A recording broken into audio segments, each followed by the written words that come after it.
just gotten absolutely obliterated. I don't think I've ever been underwater for so long in my life.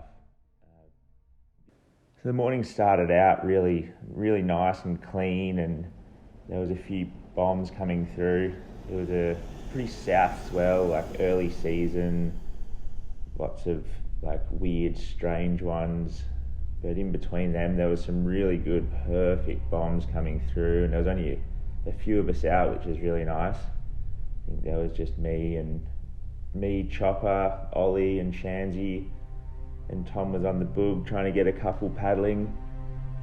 And yeah, got a couple sort of super fun ones early on in the morning when I was on the rope, and then his bomb came through.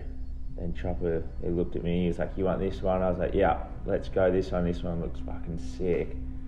So as we were coming into it, like it was a huge lump, like definitely one of the bigger lumps of the morning. I was just thinking, all right, this is gonna be the one for me for the day. I let go of the rope pretty early, and as I was coming down, I was thinking, oh, yeah, there's a lot of water sucking up, and all of a sudden I kind of see like a weird white water way out on the shoulder that's gone really south.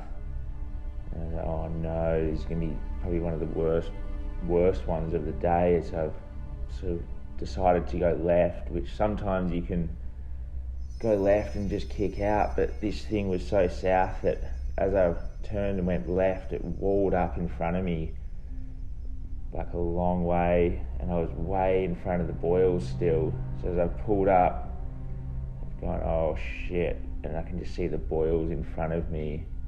I pulled into the pit and I just hit the boils and just gotten absolutely obliterated. I don't think I've ever been underwater for so long in my life.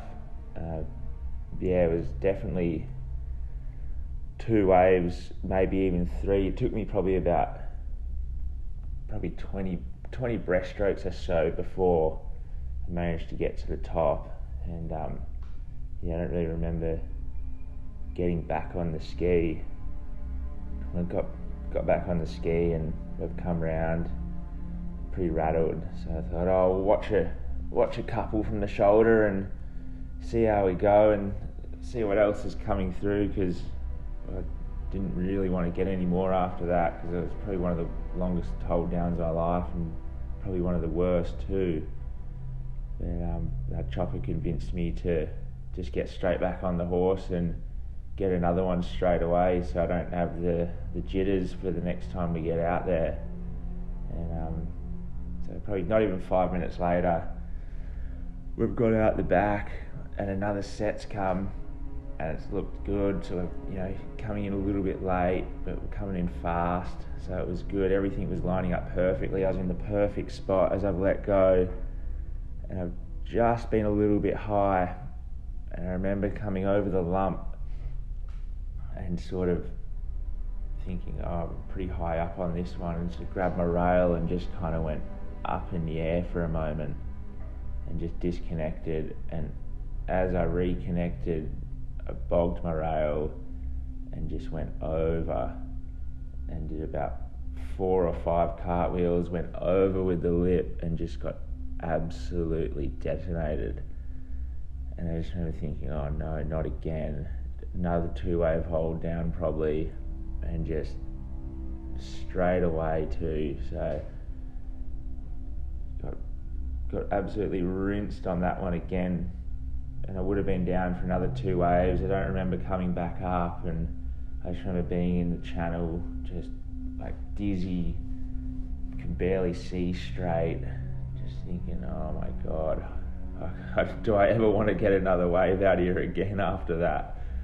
But so I sat there watching for most of the day, and after watching the boys get some sick ones, I thought, oh, I'm going to have to give it another shot. I've got to get a wave to end the day on.